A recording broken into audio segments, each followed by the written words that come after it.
क्या हो अगर आप पैरेलल यूनिवर्स में अपना भविष्य देख पाएं? आप देख पाएं कि आप कितना अलग अलग तरह का जीवन अलग अलग यूनिवर्स में जी रहे हैं। इसी सिलसिले में आज मैं आप सभी के साथ हेमा जी का नियर डेथ एक्सपीरियंस शेयर करने जा रही हूँ। हेमा जी जो कि 65 इयर्स ओल्ड एक बुजुर्ग लेडी हैं। उन्होंने अपने जीवन में बहुत कुछ देखा, बहुत सारे उतार चढ़ाव आए। कुछ वजह ऐसी रही कि उनके अपने हस्बैंड से भी बहुत अच्छे रिश्ते नहीं बन पाए और इसी वजह से उम्र के इस पड़ाव में, जबकि वो 65 इयर्स की हैं, वो और उनके हस्बैंड दोनों अलग अलग फ्लैट्स में रहते हैं। वो अपने बेटे के साथ अलग रहती हैं।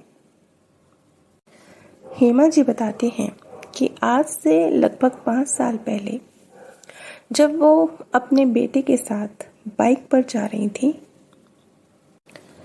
तो रोड स्लिपरी होने के कारण उनके बाइक का एक्सीडेंट हो गया। इस एक्सीडेंट में हेमा जी को बहुत चोटें आईं और कई महीनों तक वो बेड पर रहीं।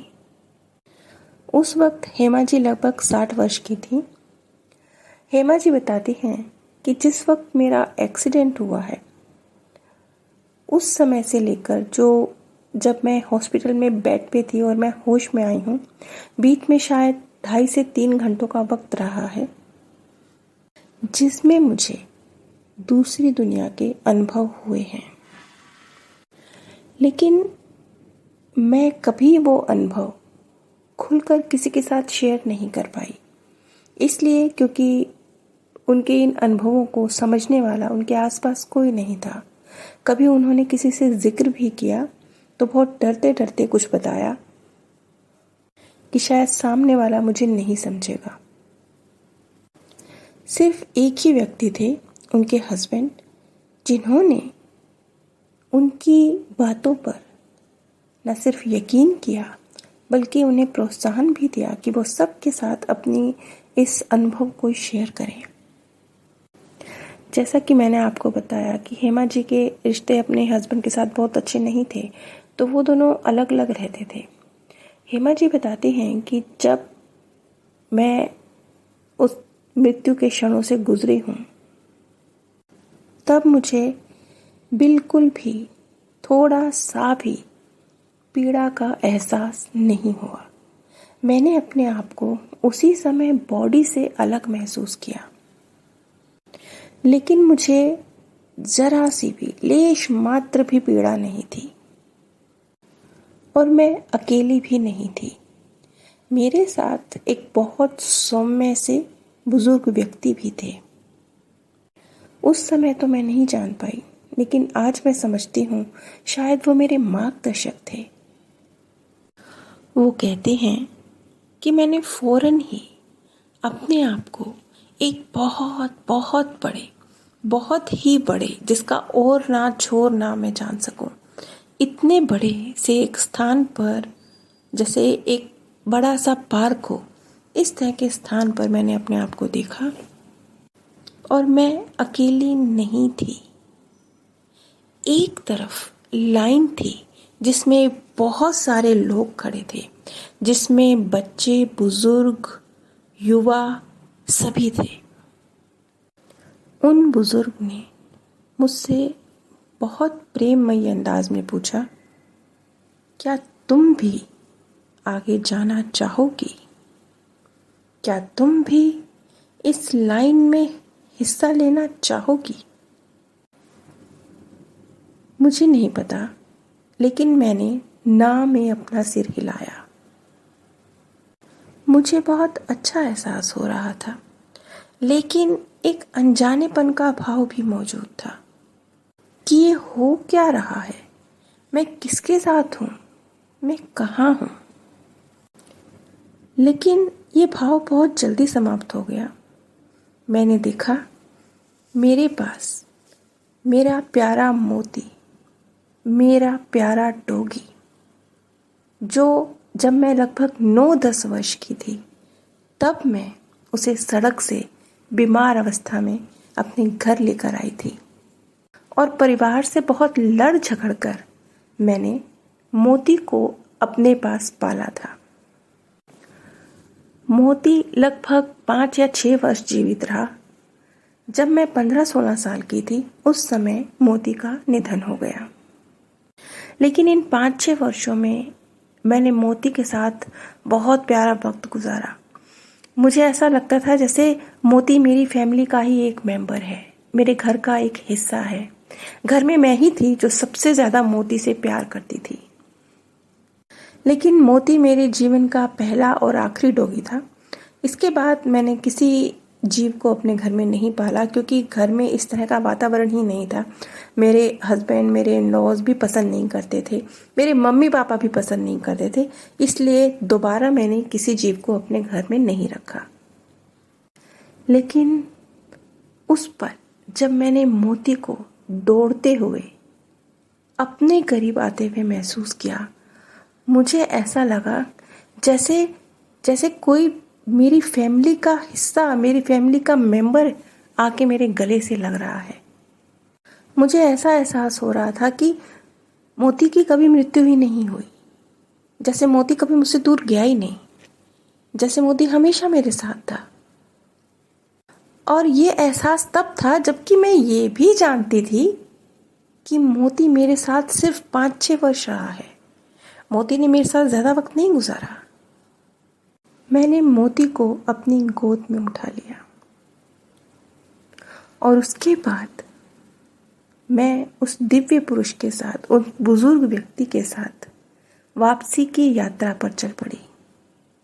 मुझे ऐसा लग रहा था जैसे मैं उड़ती सी जा रही हूँ और चांद तारों को पीछे छोड़ती हुई जा रही हूँ। एक स्थान पर हम रुके और मैं जैसे सामने बहुत दूर कहीं कोई फिल्म चल रही है और मैं दूर से खड़ी होकर उस फिल्म को देख रही हूँ।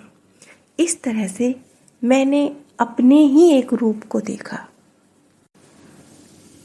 और मैं अपने उस रूप को अपने पति के साथ और मोती के साथ एक पार्क में टहलते हुए, चहलकदमी करते हुए, मुस्कुराते हुए, बातें करते हुए, हंसते हुए देख रही थी। आज मैं समझती हूँ कि वो पैरेलल यूनिवर्स में मुझे मेरा भविष्य दिखा, क्योंकि इस जीवन में ना मेरे पति के साथ मेरे अच्छे संबंध थे और ना ही मोती मेरी जिंदगी में था। लेकिन ये यूनिवर्स बहुत बड़ा है। हम बहुत बहुत अलग अलग रूपों में, अलग अलग स्थानों पर मौजूद हैं और ऐसी बहुत सारी जिंदगियां जी रहे हैं जो हम चाहते हैं कि हम जिएं। मेरे मार्गदर्शक का, उन बुजुर्ग व्यक्ति का कहना था, ये तुम्हारे फैसलों का ही परिणाम है। वो जो जीवन में देख रही थी वो मेरे फैसलों का परिणाम है।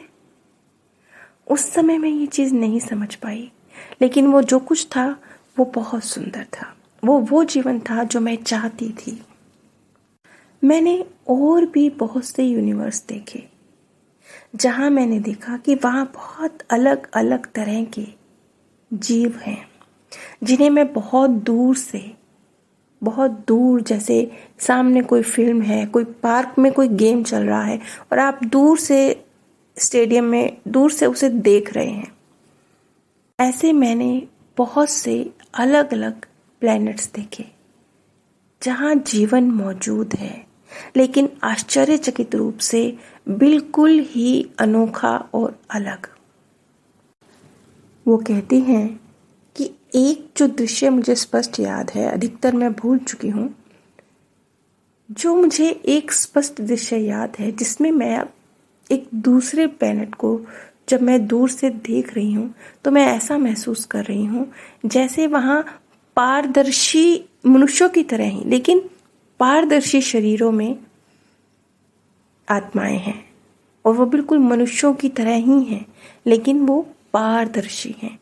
दूर से मुझे ऐसा लग रहा है जैसे उनके आर पार हमारा हाथ जा सकता है, लेकिन वो हमारी ही तरह जीवन जी रही हैं, बहुत कुछ कर रही हैं, मुस्कुरा रही हैं, हंस रही हैं, कार्य कर रही हैं, रो रही हैं, हर भाव के साथ, हर रूप में वो मौजूद हैं। लेकिन ये दृश्य बहुत क्षणिक था। उसके बाद मैं तेजी से उस दिव्य पुरुष के साथ, अपने उस बुजुर्ग आत्मा के साथ वापस अपने बेड पर थी।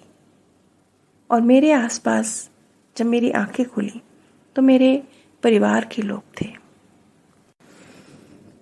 जो शायद मुझे ये मान चुके थे कि शायद अब मैं बच के नहीं वापस आऊंगी। शायद डॉक्टरों द्वारा जवाब दे दिया गया था, तो वो मुझे अंतिम विदाई देने के लिए मौजूद थे। लेकिन ऐसा नहीं हुआ। मैं लंबे समय तक बिस्तर पर रही। लगभग 1 वर्ष तक मैं पूरी तरह से अपने कार्य करने में सक्षम नहीं थी। अब मैं सक्षम हूँ, लेकिन उस समय नहीं थी। और ऐसे वक्त में बहुत ही मुझे उम्मीद नहीं थी, लेकिन ऐसे वक्त में मेरे हस्बैंड ने मेरा साथ दिया। और उस वक्त में जबकि मैं पूरी तरह से बेड पर थी, उन्होंने मेरी पूरी सेवा की। मैं पहली बार अपने हस्बैंड का वो रूप देख रही थी। ये शायद वो मुझे खोना नहीं चाहते थे। ये मैं पहली बार महसूस कर रही थी कि वो मुझे खोना नहीं चाहते थे। वो मुझसे प्रेम करते थे। वो मेरे चले जाने की भावना से दुखी थे।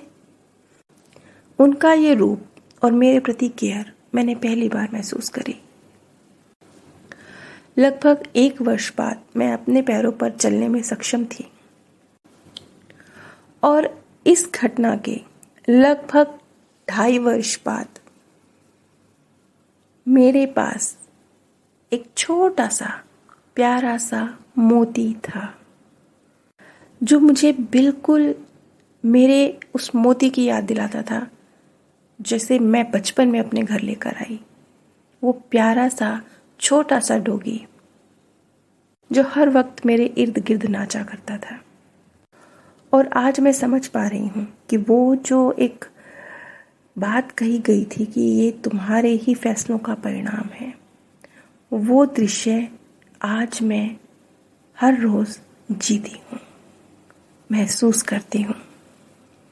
अब हम दोनों बुजुर्ग पति पत्नी और प्यारा सा हमारा मोती, उसको लेके शाम को पार्क में चहलकदमी करते हैं। ये हेमा जी का नियर डेथ एक्सपीरियंस था, जो उन्होंने सिवाय अपने पति के और अपने कुछ प्रियजनों के अधिक लोगों के साथ शेयर नहीं करा, क्योंकि ज़्यादातर लोग इस चीज़ को समझते नहीं थे। उनके हस्बैंड ने भी बहुत बाद में इस चीज़ को समझा। हेमा जी के इस केस में हमारे लिए भी बहुत कुछ है जिसे हम समझ सकते हैं, सीख सकते हैं। आपके निर्णय आपके जीवन को शेप दे रहे हैं। बहुत सारे यूनिवर्स हैं जहाँ आपने कुछ अलग तरह के फैसले लिए हैं और वो जीवन जी रहे हैं जो कि आप जीना चाहते थे। तो सिर्फ वहाँ क्यों, आप यहाँ भी वो जीवन जी सकते हैं ना। लेकिन निर्णय वो तो जिस भी यूनिवर्स में आप हों, वो आपके हैं। आपका निर्णय आपके जीवन को शेप दे रहा है, जैसा कि हेमा जी के मार्गदर्शक द्वारा उन्हें कहा गया। आप सभी पर परमात्म सौंदर्य, प्रेम और आनंद सदैव बरसता रहे।